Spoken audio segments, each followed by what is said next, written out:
It is exactly 6 p.m. in Douala, economic capital of Cameroon. You're watching the 6 p.m. primetime newscast on Spectrum Television.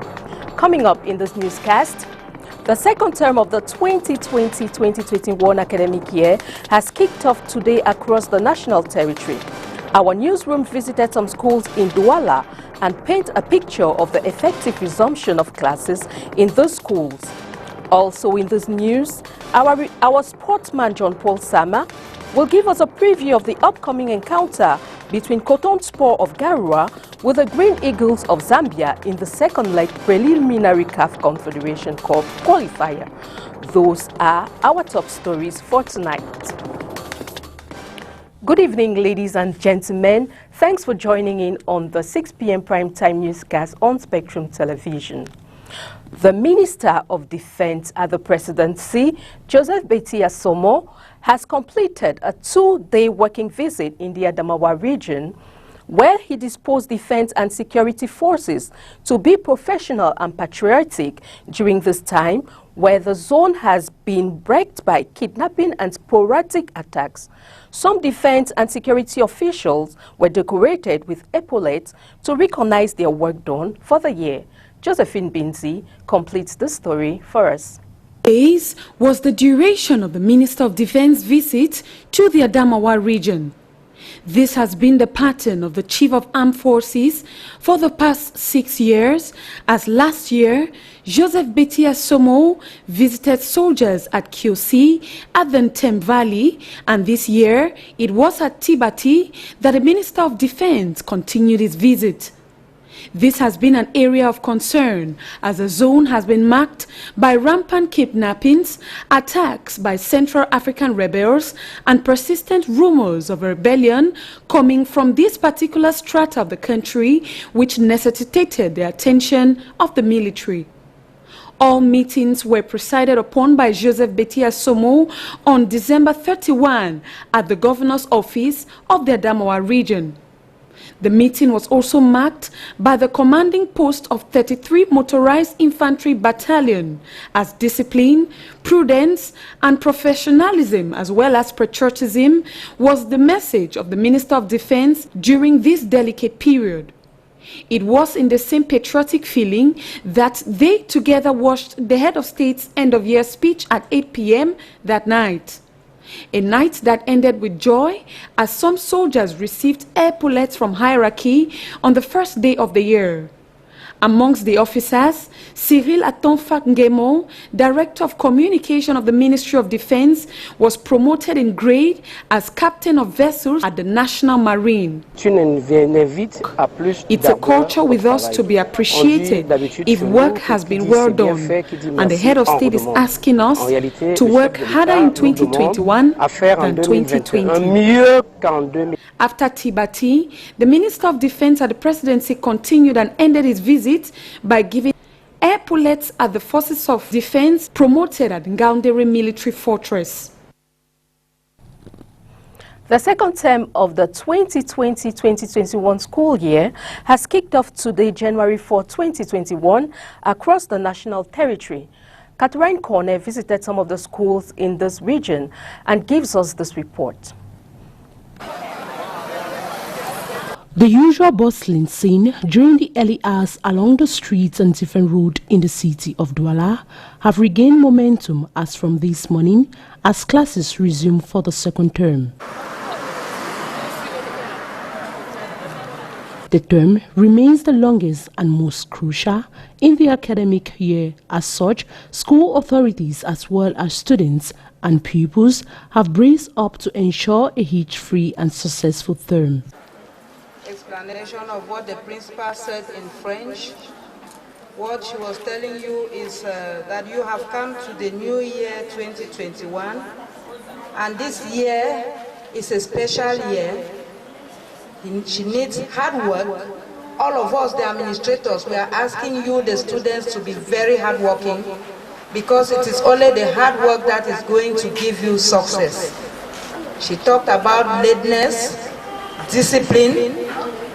People should, you can imagine the number of students who are here on the first day, out of 1,400 students that we have at least.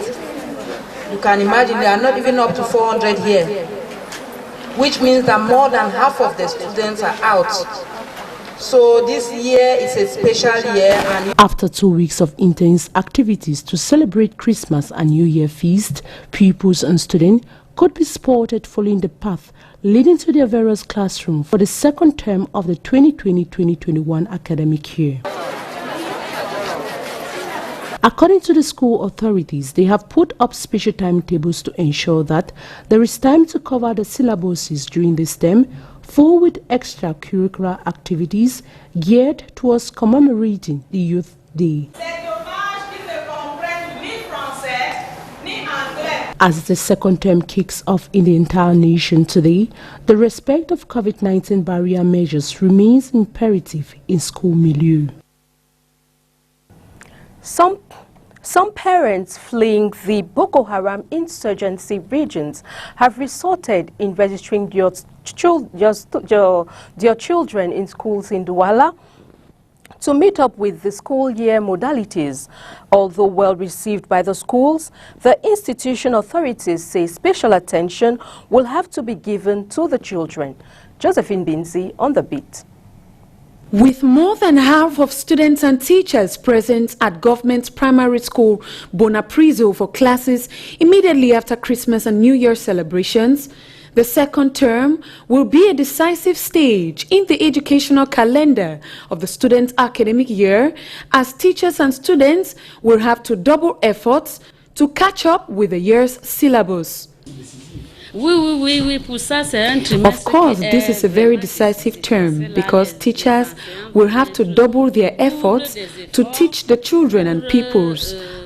And pupils also have to put in extra efforts to be best in their results. Parents have to keep the flames burning to help the children at home for work to be done in harmony. Unlike other academic years, students displaced by the Boko Haram insurgency in the north have been welcomed at the school premises as they prepare to face the scholastic year with 1 term down and 2 more to go. I came to get my children registered because they were in the north, and this year we had difficulties due to the security caused by Boko Haram. This time around is worse, so I had to displace myself with my children to get them registered here. Particular attention and follow-up is expected to be given to children being registered at this stage of the scholarly year to meet up with the expectations of the educational calendar. We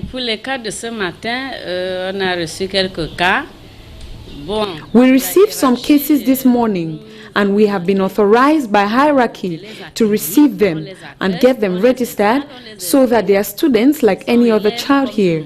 They shall have particular follow-up because they were not here during the first term. School authorities and officials are, however, setting up dispositions for a balanced, studious year for the newly admitted as the second term unfolds. Though measured difficulties are inevitable, it will be the ultimate price to pay to move to the next class. And still in education, persons living with disabilities in the Little region have been handed Braille and other didactic materials that will help them go about their day-to-day activities as well as improve on their standards of education. This comes on the celebration of the International Day of the Braille. John Paul Sama. For the over 1 billion people living with disabilities worldwide, community participation is a major challenge, but with the aid of a Braille, the situation is less complicated. L'écriture Braille est une écriture sur la base de 6 points.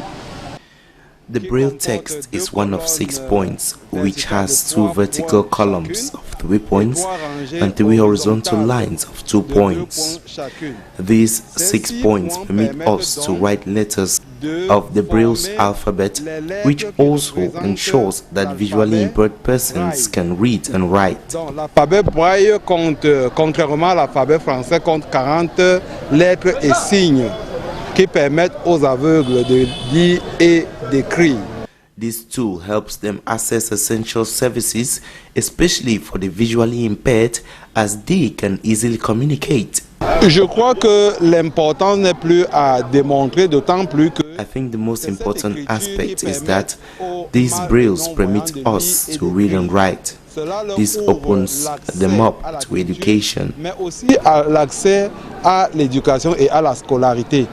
Thanks to the ACFISA organization, these persons suffering with visual impairment can now breathe a sigh of relief following donations made to them on the International Day of the Braille. But they are calling on the states to do more for people living with disabilities. Le matériel didactique spécialisé comme ouvrage, œuvre de lecture sont These accessories are rare for visually impaired persons.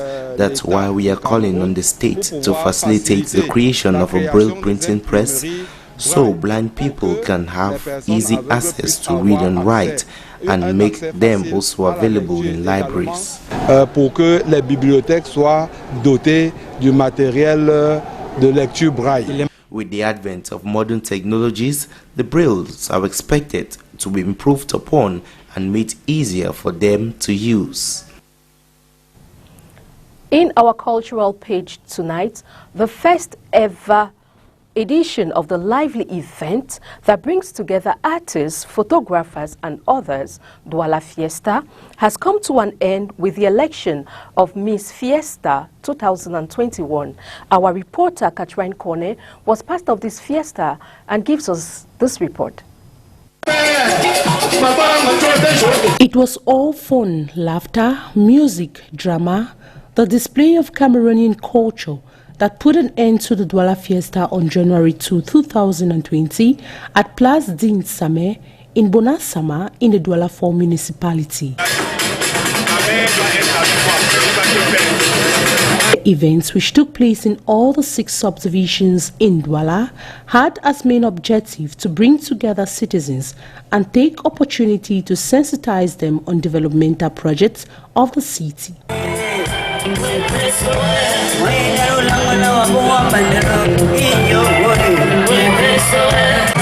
We say yes, we thank our mayor for this organization. The educative and informative event showcased different artwork like traditional and urban dances, musical concert, election of Miss Douala Fiesta and many more. Very grateful to God, and I'm very happy, and I thank all of you people, all the members of this city. I am very happy, and I really want to assure you people that I will make all efforts to put my project to the end. My project is really talking about cancer that is really affecting all of us. Maybe we don't know, but girls, boys and the rest, it's really an illness to solve in this country. From the start support in Bonaprizo to Banga Japuma, passing through Manuka Island and Place Din Samé in Bonasama, the 4 corners of the city of Douala vibrated to the rhythm of sounds and local stars.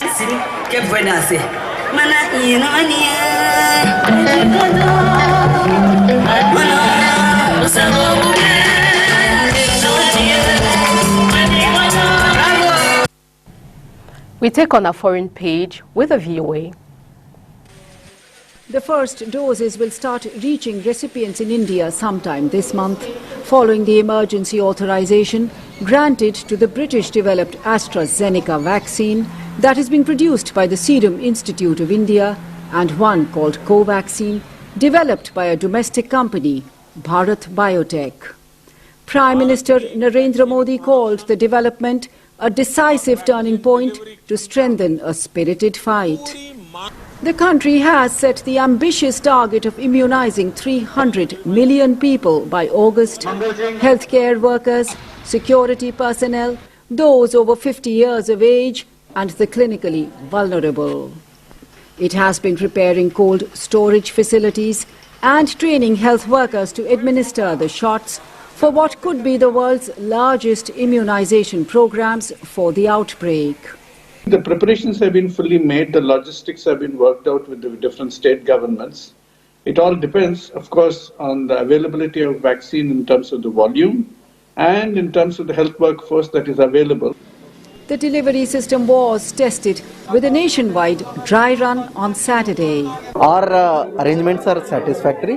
We have waiting room, our vaccination room and monitoring area. India starts with an advantage. More than 50 million doses of the AstraZeneca vaccine have been stockpiled by the Serum Institute, the world's largest vaccine manufacturer. But questions have been raised over lack of adequate data for the domestically developed vaccine that is still undergoing stage 3 trials. Health experts, however, are optimistic. They say the vaccines will afford protection even from the highly transmissible mutant strain from Britain. About 30 such cases have raised worries at a time when new infections have been declining. The coronavirus causes the COVID-19 disease. The virus will not be able to evade those vaccine-induced immune mechanisms. So it is unlikely that there should be any significant problem over there. The vaccines bring hope to a country where the virus has infected more than 10 million people and claimed nearly 150,000 lives. The country of 1.3 billion has the world's second largest number of cases. It does protect you against severe illness, and that is going to be very important in terms of not only life-saving, but even younger people have been now known, even if they do not manifest many symptoms, to still suffer silent damage to their lungs and heart. Both vaccines can be stored in refrigerators and are more affordable compared to those by Pfizer and Moderna. Anjana Pasricha for VOA News, New Delhi.